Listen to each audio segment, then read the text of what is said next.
Homes on wheels in San Diego, and why some people say they're protected under federal law.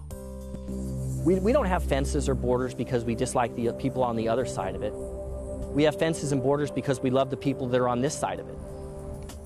A man who says the border keeps families safe, and a woman who says it's divided hers.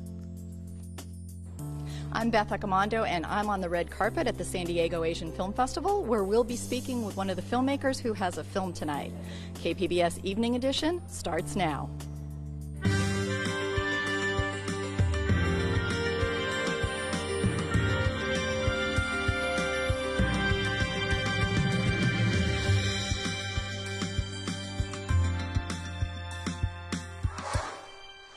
Good evening, and thanks for joining us. I'm Ebony Monet. A group of homeless people living out of their RVs are suing the city of San Diego. Currently, people can't park RVs on city streets from 2 to 6 in the morning or sleep in them overnight. But this group argues under the Americans with Disabilities Act, they shouldn't be ticketed. KPBS reporter Matt Hoffman has more. So I say, stop the ticketing. Stop the criminalization of homelessness. In addition to the city itself, the group is suing the city council, Mayor Kevin Faulkner, the police department, and police chief Shelley Zimmerman. We think that the entire city government is unfortunately responsible for the harassment and the discriminatory treatment and unconstitutional treatment of our clients and of the entire class. In March, Disability Rights California sent a letter to the city attorney's office asking for a reasonable accommodation, what they consider to be a stop to the ticketing. After no action from the city, the advocacy group is now representing 9 named clients, as well as hundreds of others they claim are in the same situation. A lot of them had careers and jobs and became disabled, and they should not be punished for that. It's not their fault. There's no affordable housing. Doug Higgins, a plaintiff in the case, has been homeless the last few years. He says just last week, he got a ticket on Fiesta Island. So I went to Tecolote Park at 5:30. Parked my motorhome and walked my dog, and there's a cop coming up with a ticket to put on my motorhome. And he said, and I said, "Wait, you're not ticketing my motorhome? I am legally parked." And he says, "No, you can't be in here until 6. City of San Diego Municipal Code says oversized vehicles can't be parked on city streets from 2 to 6 a.m. Obviously, I'm just trying to get by. And this is a $112 ticket. Because I was there, they say, about a half hour before I'm supposed to be. Higgins says for years he had a steady income as a car salesman, but now he relies on Social Security checks to get by. You know, these things are houses on wheels. You know, just like you have repairs on your car or repairs on your house or your apartment, you have repairs on both here. When asked for comment, City Attorney Mara Elliott said they had not been served or seen the complaint yet, but will review it and advise their clients accordingly. Matt Hoffman, KPBS News. A San Diego community is celebrating new sidewalks and streetlights this week. KPBS reporter Taryn Minto says the improvements may mean more than just well-lit pathways. 132 new lights now line the streets of Colina del Sol in City Heights. That's along with 3,500 feet of new or replaced sidewalks. Community leader Esperanza Gonzalez says she pushed for the improvements for more than a decade. I walk everywhere, and I noticed by doing that, this area doesn't have sidewalks, doesn't have lights. There are a lot of parents that aren't able to take kids to school themselves, so the kids go alone, and they're sometimes there walking in the dark. The City Heights Community Development Corporation's Anastasia Brewster says the project's completion now means safer corridors for the low-income area. Previously, it didn't meet the city's standards on required streetlights and sidewalks. This is a very pedestrianized neighborhood with low car ownership rates and pretty young families, so lots of students, lots of seniors are using these sidewalks to get to where they need to go. The upgrades may also boost life expectancy in the low-income region, which has a higher rate of poverty in the uninsured than the rest of the county. A 2016 study in Louisville, Kentucky found a more walkable community could mean fewer years of potential life lost. The improvements will be officially unveiled with a lighting ceremony at sundown Friday. It's also to celebrate the years of advocacy by community members like Gonzalez. However, she says there's still much more to do. Keep fighting for lights and sidewalks. The same. A spokesman for the area city council representative says other parts of City Heights are likely also out of compliance with San Diego standards. Taryn Mento, KPBS News. Another development on a defunct country club in North County. The Escondido City Council voted to approve a plan to build 380 homes on the site. KPBS North County reporter Allison St. John says the battle over the golf course may not be over. The Escondido City Council narrowly approved the development plan. The vote was 3-2. The City Council chambers were packed to overflowing. The hearing lasted almost 5 hours. Council members Mike Marasco, Ed Gallo and Olga Diaz supported the development plan. Mayor Abed and Deputy Mayor John Masson voted against it. The plan would build 380 units, including 188 condos, some of them 2 stories high.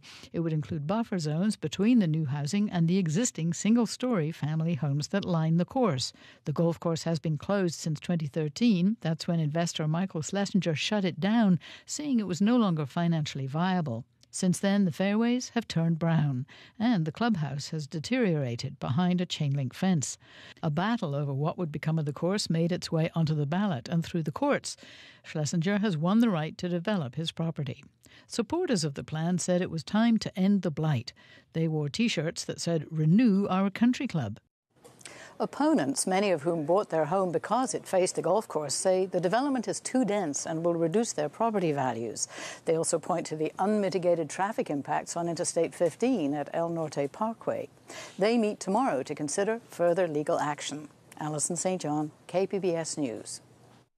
San Diego City Councilman Chris Cate used his personal email account to send a confidential city memo to a lobbyist last summer. KPBS Metro reporter Andrew Bowen has more. Cate's email to the lobbyist for the Soccer City initiative was already released through a public records request, but the councilman's office redacted his email address and that of the lobbyist. KPBS disputed those redactions and this week obtained an unredacted copy of the emails. They confirm Cate used his personal account. It's not illegal for public officials to use private email accounts for government business, but they're often discouraged from doing so because those personal accounts are harder for public records administrators to monitor. An investigation into Cate's leak of the confidential memo was recently referred to the State Attorney General's office. Andrew Bowen, KPBS News. The next San Diego police chief should be compassionate and fair, or a cop's cop, depending on who you ask. KPBS editor Tom Fudge has the story. The city of San Diego hired a consultant to manage the search for a new police chief. And Thursday morning, a city council committee reviewed a survey the firm did to determine what the community wants in a new leader and what fellow officers and city staff want to see. San Diegans who turned out for 6 community workshops said a top concern was the chief must have experience working in diverse neighborhoods. Police and other city staff who were surveyed wanted a strong leader and, in the words of some, a cop's cop. Community and staff did agree that the new chief must be able to recruit and retain more officers. Current police chief Shelley Zimmerman will retire in March. Ultimately, the mayor will choose the next police chief, who then must be confirmed by the city council. Tom Fudge, KPBS News. Though far from the finish line, House Republicans have passed a $1.4 trillion tax reform bill. However, 2 Republicans from San Diego County are not on the same page. This is how San Diego County's House delegation voted. Republican Issa joined local Democrats in voting against the bill. He put out a statement that reads, "I didn't come to Washington to raise taxes on my constituents, and I do not plan to start today." Republican Duncan Hunter of Alpine voted for the tax bill. He says, "I cannot think of a more important action we can take to invest in our economy, create jobs, and promote business growth than cutting taxes for American workers and reforming a broken code." I'm Judy Woodruff. Tonight on the NewsHour, Republicans passed the first plan to overhaul taxes in decades. We break it down coming up at 7, right after Evening Edition on KPBS.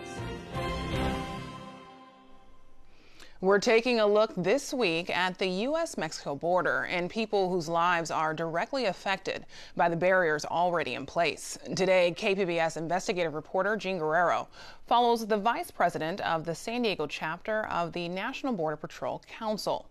Joshua Wilson gives us a tour of the wall from Otay Mesa to East County.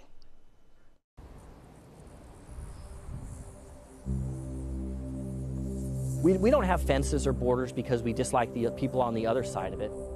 We have fences and borders because we love the people that are on this side of it. The fencing is an enhancement to agent safety. We've been seeing an increase in agent assaults this year. They're at an all-time high. Issa's en route about 150 yards north. Every Border Patrol agent I know comes to work every single day with the intent on protecting their community. We face all types of threats from the south side. The smuggling cartels that smuggle aliens are the exact same people that smuggle the narcotics, and they're very heavily armed, and they don't have any problem using deadly force. And we're going to go ahead and drive real slow along the border, look for any evidence that anyone's crossed one of these roads, and if we find any foot sign, we'll follow it until we find whoever caused it.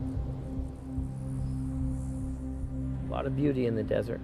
And, you know, there are days where you're absolutely, at some point during the day, you're absolutely terrified. Yeah, copy 118. 119 will be clear, O'Neill. And then there are some days where, you know, you're trying to fight the boredom and you know, get through the shift. Working with the Border Patrol, you're providing public safety, not only for the people in the direct border areas, but for the interior. We have lots of people that cross the border that have prior convictions in the United States for crimes ranging from drug offenses to murder. You'll generally work into the sun, with the sun in your face. It's a little easier to catch the foot sign that way. And then if you detect the entry, then you just, you know, call it in and start following it. I've always had a desire to be in law enforcement. Prior to the Border Patrol, I spent 6 years in the U.S. Army. And protecting my country and being a part of that has always motivated me. I love my work. I love what I do. I know that when I come to work, I have a purpose every day.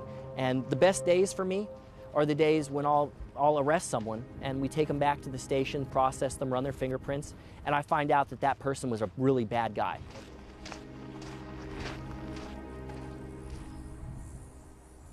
And, you know, no barrier is a be-all, end-all that's going to prevent all illegal activity. However, what it does is it allows us time to interdict the attempt to enter the country illegally, and it acts as a speed bump. It was much harder to control the area before the primary fencing. The human smuggling organizations basically ran wild. There are areas right now that really need some sort of barrier, whether it's fencing or a quote-unquote wall.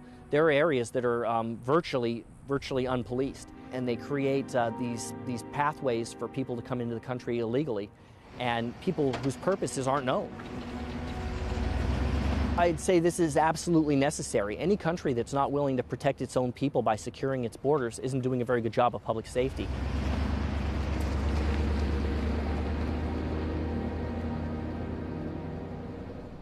And the next chapter of our America's Wall series, the story of a North County mother who travels to Tijuana each week so her children can see their deported father.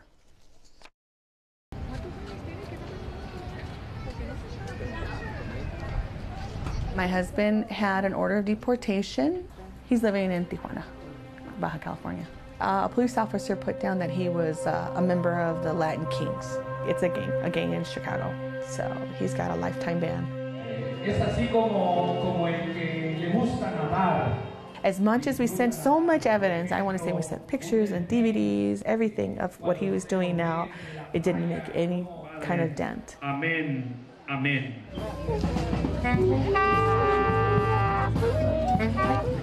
I try to come once a week, at least for the weekend. We try to do a lot of things like for the family, for the kids mostly. So this says, we are strawberries. Don't step on me. We want to be eaten. You know, when I see the wall, I feel like it's that one dividing line that keeps us from being a complete family, from keeping us from being normal in the sense that my kids are deprived of their dad. And I'm deprived of him as a husband. Well, there it is, baby. One day. You think? Yeah. I don't want to look at it too much. Why? Don't worry. I wanted the kids to be educated in the States, but mostly because Aaron is autistic. You can walk sideways.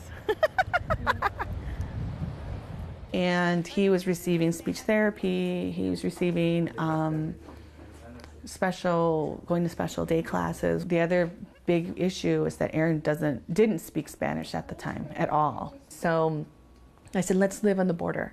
I can go back and forth. It's not going to be a big deal. Bueno. Hey. It's not an easy situation for kids. They don't understand it. Hannah hasn't asked me, why doesn't, Papi go with us, or what's going on, or why can't he just come with us? She just accepts it for now because it's normal to her, and it shouldn't be normal.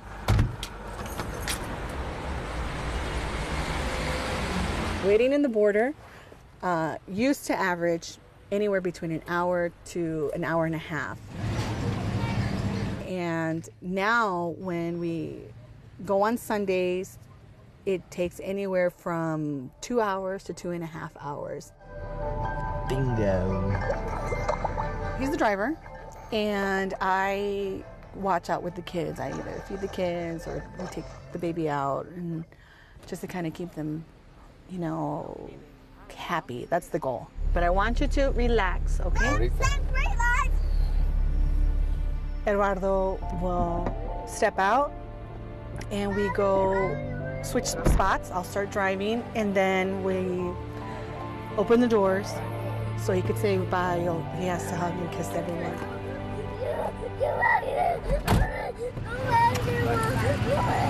Okay. Right here where you turn on the Calimax, they executed a woman who was in her car, killed her. And then I think it was last week, they robbed the Coppel, the store in the plaza. They robbed them. I'm sorry, I don't want to get emotional. We have to trust God and to keep us safe. Don't go running around, Mommy. It's fun and it's nice, but we have to be safe, okay? Stay close by. I have to try to make the marriage work because I'm committed to it and I love him. And I really hope that one day they'll see this entire effort that I've made to have them see their father and have them know the sacrifice that I did. And I go, and it may not be in my lifetime, but I know eventually hopefully they'll see that.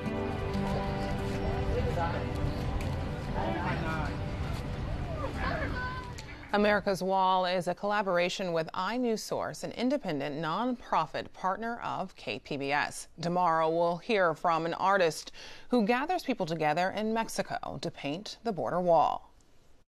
Pero la gente piensa que el sueño americano nada más se vive en Estados Unidos. También de este lado hay sueños, también de este lado se puede vivir, también de este lado hay muchas cosas que tú puedes crear y cambiar el mundo. For the full series on America's Wall, head to our website, kpbs.org, or go to iNewsSource.org.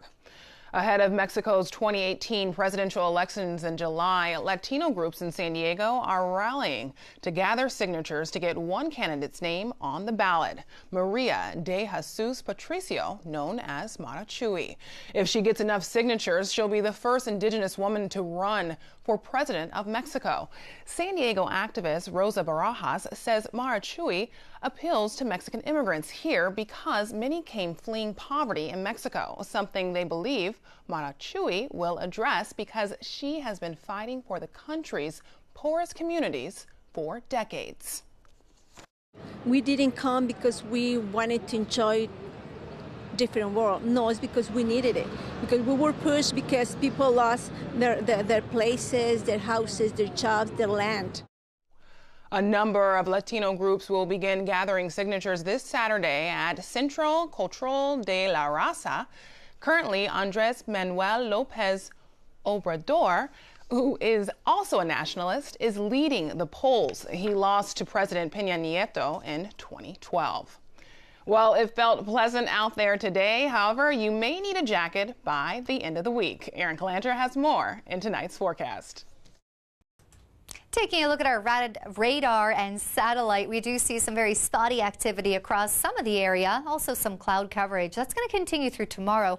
We do have a front far to the north of us. Look at all of this. We're going to see some very wet weather, even some flood concerns here to the north. For us, though, not as bad, just some spotty activity. Some people will stay dry, and some will just see some brief showers. 61 degrees tonight for our low, partly cloudy conditions. And Oceanside tonight, 52, Poway, 56. Alpine 50 degrees, Ramona 50, and then in Borrego Springs 61 degrees. Taking a look at tomorrow, well, to the north of us again, it's going to be wet. We're going to see a wintry mix across much of the area to the north of us, but down here, it's going to stay relatively quiet, except, of course, maybe some brief showers in places. So San Diego tomorrow, 71 degrees, Oceanside 72, Ramona 73 degrees, and Chula Vista 73. In Mount Laguna, it's going to be a lot cooler, down to 58, and Borrego Springs, of course, warmer, 81 degrees with some sunshine. Here we are over the next couple of days. Friday, 72 degrees, Saturday, 72. On Sunday, we do drop down to 71 degrees, and then we start to rebound on Monday and Tuesday. Lots of sunshine out there. On Friday, inland 77 degrees. By Sunday, we bump it up to 81. So very nice conditions with sunshine. And on Monday, 77 with nice sunshine as well. In the mountains, we're in the 50s through Sunday. That's when we reach 62, and we cruise through the 60s here through Tuesday with mostly sunny conditions. And in the desert, staying warm in those upper 70s to low 80s. And again, nice sunshine out there, so head on outside and really enjoy it while you can. For KPBS News, I'm Erin Calandra. A San Diego-based toll-free phone line designed to help smokers kick the habit is celebrating its 25th anniversary. KPBS health reporter Kenny Goldberg says the California Smokers Helpline has lent a hand to more than 800,000 people. The California Smokers Helpline started as a research project in 1992. 10 years later, every state in the nation had adopted a similar phone-based quit line. California's service features specially trained counselors who offer quitting assistance in 6 different languages. Dr. Sharon Cummins is the Helpline's director of research. She says a lot of people who call say they feel hopeless about quitting smoking. But we have proof, research evidence, that talking with counselor is really an important way to help, and it will double your chances of success. California has the nation's second lowest smoking rate. Even so, about 40,000 Californians die each year from smoking-related causes. Kenny Goldberg, KPBS News. Happening right now in San Diego, the largest exhibit of Asian cinema in the Western U.S. The San Diego Asian Film Festival is winding down, but KPBS film critic Beth Accomando is at their home base, the UltraStar Mission Valley Theaters, and there are still plenty of films to see. Beth, what's going on there tonight? Well, this is the last night here at the UltraStar Mission Valley Theaters. After this, the festival moves to the Nat and to the Museum of Photographic Arts in Balboa Park. But tonight, there's plenty of films, and we have one of the filmmakers here. This is Arshad Khan, who has a documentary called Abu. Tell us what your documentary is about. So, I'm from Montreal, Canada, and my film is about my very personal story and my struggle as a gay son with my very devout Pakistani Muslim father. And we were very lucky that we got a VHS movie camera in Islamabad, Pakistan in 1981. So I'm using all this amazing VHS video, family archives, Bollywood, animation, to tell a story of what happens when you migrate to a place like Canada. And I'm telling a story about who are these people? Who are we? You know, migrants, immigrants, refugees. Who are these people that are coming to these lands, leaving their homelands, and how do they fare when they come to the West? Now, with the documentary, a lot of people have expectations that documentaries are something objective. You're dealing with a very subjective story. So what are the particular challenges of that? it's very difficult to make a film about yourself and on your own family. And of course, there's ethical and moral dilemmas when you're using your own family story and your own shared family memories. But my family is so well documented, they're so comfortable with the camera, as you'll see in the movie, that, you know, I've dealt with that. I've dealt with that issue. My mother gave an interview, my sister gave an interview. But what we're talking about is very important. You know, since 9/11, Muslim, Pakistani, South Asian voices have been under attack or missing or silenced. You know, and it's only now that there are festivals like this Asian American Film Festival and others that are a platform to hear our voices, our stories. And I'm coming with my film here to answer your questions and answers. So a film like mine, which is at once entertaining, quite funny, and tragic, it packs it all in. I think this is an important film for the United States. I think it's an important film for San Diego, especially in this dark time of like white supremacy kind of rearing its ugly head in a lot of communities. Like, so when if people want to understand and learn about who Pakistanis are, who Muslims are, who South Asians are, and do it in a fun way, I say come on down to the cinema and watch my film at 8 p.m. So you still have time to get down here, 8 p.m. at the Ultrastar Mission Valley Theaters, and Arshad Khan will be here to answer questions after the film. That's one of the great things about a film festival. So the festival continues through Saturday. Tomorrow it's A Better Man at the Nat, and then all the films are at MOPA for the closing day. I'm Beth Accomando, and I'm here at the San Diego Asian Film Festival. Thanks, Beth. You can find tonight's stories on our website, kpbs.org/evening edition. Thanks for joining us. Have a great night.